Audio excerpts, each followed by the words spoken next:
ಹೇಳಿದರೂ ಕೂಡ ನಾನು ಇಂಡಿವಿಜುವಲ್ ಆದಂಥ ಹೇಳಿಕೆ ಇದು, ನಾನು ಅವರ ಜೊತೆ ಇದ್ದೇನೆ.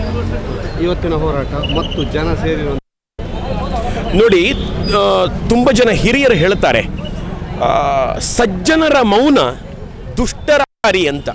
ಹಾಗಾಗಿ ಈ ಹಿನ್ನೆಲೆಯಲ್ಲಿ ನೋಡುವಾಗ ಇಡೀ ರಾಜ್ಯವ್ಯಾಪಿ ಎದ್ದಿದೆ, ಒಂದು ಅಲೆ ಎದ್ದಿದೆ. ಹಾಗಾಗಿ ಒಂದು ನ್ಯಾಯದ ಭರವಸೆ ಕಿರಣ ನಮ್ಮ ಹತ್ರ ಇದೆ. ಮತ್ತು ಇದನ್ನು ದೂರದ ಪುತ್ತೂರಿಗರು ಹೇಳಿದರೆ ಅದು ಕರೆಕ್ಟ್ ಅಂತ ನನಗೆ. ಎಲ್ಲ ಕೂತು ಎಲ್ಲ ಉಡುಪಿ ಕುಂದಾಪುರದಲ್ಲಿ ಕೂತು ಹೇಳಿದ ಅದು ಸತ್ಯಕ್ಕೆ ದೂರವಾದ ಮಾತೇ ಆಗಿರಬಹುದು ಅಂತ ನನಗೆ ಅನಿಸ್ತದೆ. ಯಾಕೆ ಅಂತಂದ್ರೆ ಬಹುಕಾಲದಿಂದ ಬೆಳ್ತಂಗಡಿಯ ಬೆಳ್ತಂಗಡಿಯ ಪ್ರತಿಯೊಬ್ಬ ವ್ಯಕ್ತಿ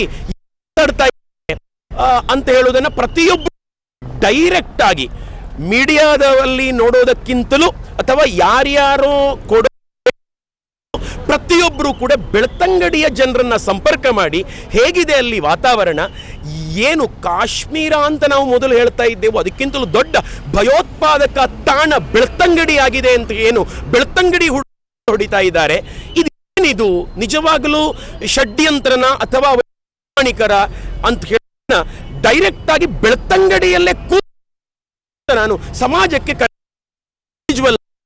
ಪರಿವಾರ ಕಡೆಯಿಂದ ಅಲ್ಲ, ನಾನು ವೈಯಕ್ತಿಕವಾಗಿ ಈ ನಿಲುವಿನಲ್ಲಿ ಇದ್ದೇನೆ. ಮಾನ್ಯ ಪೋಷಕರೇ, ಪರಿಣಾಮಕಾರಿ ಮಿಷನ್ ಇಂದ್ರಧನುಷ್ 5.0 ಅಭಿಯಾನ ದಕ್ಷಿಣ ಕನ್ನಡ ಜಿಲ್ಲೆಯಾದ್ಯಂತ 2023 ಆಗಸ್ಟ್ ತಿಂಗಳ 7ರಿಂದ 12ರವರೆಗೆ, 2023 ಸೆಪ್ಟೆಂಬರ್ ತಿಂಗಳ 11ರಿಂದ 16ರವರೆಗೆ ಮತ್ತು 2023 ಅಕ್ಟೋಬರ್ ತಿಂಗಳ 9ರಿಂದ 14ರವರೆಗೆ ನಡೆಯಲಿದೆ. ಎಲ್ಲಾ ಸರ್ಕಾರಿ ಆರೋಗ್ಯ ಕೇಂದ್ರ, ಉಪಕೇಂದ್ರ ಹಾಗೂ ಅಂಗನವಾಡಿಗಳಲ್ಲಿ ಲಸಿಕೆಯನ್ನ ಉಚಿತವಾಗಿ ನೀಡಲಾಗುವುದು.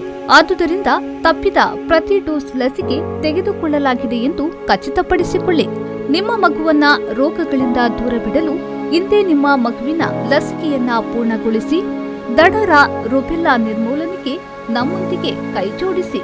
ಪ್ರಕಟಣೆ ರಾಷ್ಟ್ರೀಯ ಆರೋಗ್ಯ ಅಭಿಯಾನ, ಜಿಲ್ಲಾ ಆರೋಗ್ಯ ಮತ್ತು ಕುಟುಂಬ ಕಲ್ಯಾಣ ಇಲಾಖೆ, ದಕ್ಷಿಣ ಕನ್ನಡ ಜಿಲ್ಲೆ.